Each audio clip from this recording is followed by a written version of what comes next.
दिल्ली सरकार ने भी कई रियायतों का ऐलान किया। आपको यह भी बता दें कि इससे पहले तक दिल्ली सिर्फ रेड जोन ही था उसमें, लेकिन उसके बाद वार्ड में शिफ्ट करने की बात हुई और उसमें भी अलग अलग जोन्स बनाने की बात हुई। जैसा कि अभी अंजलि ने बताया कि छोटे ये जो जोन्स हैं रेड जोन्स, उनको भी छोटा, कंटेनमेंट जोन्स को छोटा करने की बात कही गई दिल्ली में। लेकिन आज से सभी सरकारी दफ्तर खुलेंगे, प्राइवेट कंपनियों के दफ्तर खुलेंगे, कर्मचारी 1/3 ही होंगे और मोहल्ले के अंदर की दुकानें यानी स्टैंड अलोन दुकानें खुलेंगी।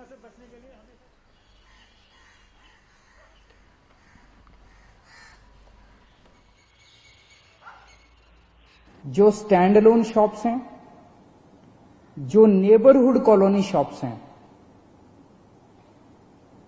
और जो रेजिडेंशियल कॉम्प्लेक्स में शॉप्स हैं, वो सारी खुली रहेंगी।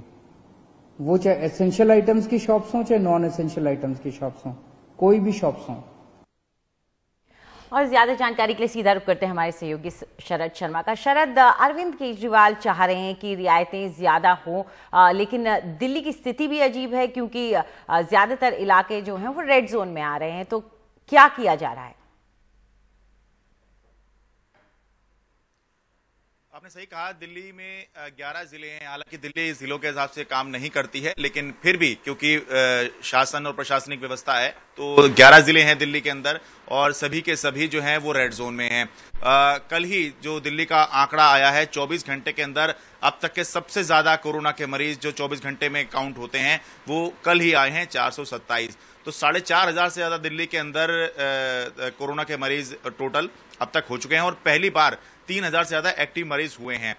लेकिन मुख्यमंत्री अरविंद केजरीवाल हो या फिर जो दिल्ली के डॉक्टर हैं, कल मैंने एलएनजेपी की जो सबसे बड़े डॉक्टर हैं, मेडिकल डायरेक्टर हैं डॉक्टर जेसी पासी, उनसे बात की तो उनका ये कहना था कि न सिर्फ मामले बढ़ रहे हैं बल्कि अब जब ये लॉकडाउन में थोड़ी छूट दी जा रही है मामले और बढ़ेंगे और ये अपेक्षित है, उम्मीद इस बात की है। लेकिन उनका ये कहना था चिंता की बात ये नहीं है कि मामले बढ़ रहे हैं, क्योंकि ज्यादातर जो मामले आ रहे हैं उनमें लक्षण नहीं है या अगर लक्षण है भी तो वो हल्के फुल्के हैं। तो चिंता की बात वो ये कह रहे थे कि चिंता की बात सिर्फ ये है कि गंभीर केसेस जो हैं वो ना आए और उनके ऊपर काबू करना, यानी कि सरकार और जो पूरी व्यवस्था है अब ये मान चुके हैं केस तो बढ़ते रहेंगे। तो केवल अब चिंता केवल उन लोगों की है जिनको या तो कुछ बीमारी है या जो गंभीर हो जाते हैं और जो आईसीयू में पहुंच जाते हैं। बिल्कुल। और आपके इसी बात से एक आगे बात निकलती है जो कि 427 जिसका आप कल सबसे ज्यादा मामलों का जिक्र कर रहे हैं, उसमें से भी 106 लोग कल रिकवर्ड भी किए हैं, डेथ एक भी नहीं हुई है।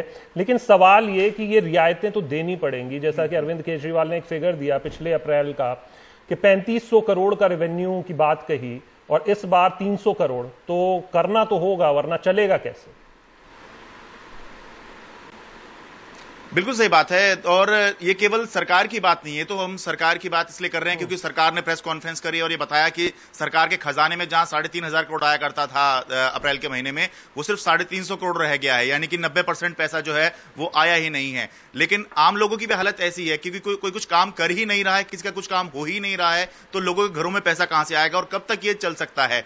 तो इसीलिए अब ये एक माना गया है कि केसेस तो बढ़ेंगे क्योंकि लॉकडाउन जब कर लिया तब भी बढ़ रहे हैं, तो उसके बाद कितने दिन तक इसको बंद रखा जा सकता है। तो इसलिए अब धीरे धीरे ढील की तरफ जो है अब दिल्ली जा रही है और उम्मीद कर रहे हैं कि आने वाले दिनों में कुछ और ढील, अगर बहुत कुछ अलग ना हो जाए तो कुछ और ढील हम दिल्ली के अंदर मिलते हुए देख सकते हैं। लेकिन दिल्ली सरकार की कोशिश ये है कि दिल्ली को, क्योंकि दिल्ली अभी पूरे रेड जोन में है, तो कोशिश ये है कि केवल कंटेनमेंट जोन जो है केवल उसको रेड माना जाए, बाकी सारी दिल्ली को ग्रीन कर दिया जाए, जिससे कि लोग जो काम नहीं कर पा रहे हैं, अभी तो रियायत मिली है लेकिन शर्तों के साथ है, सख्ती के साथ है, लेकिन बाकियों को भी जो है रियायत दी जाए। तो ये कोशिश है अभी दिल्ली सरकार की, लेकिन जब तक केंद्र अप्रूव नहीं करेगा तब तक दिल्ली सरकार की कोशिश जो है वो कामयाब नहीं हो सकती है।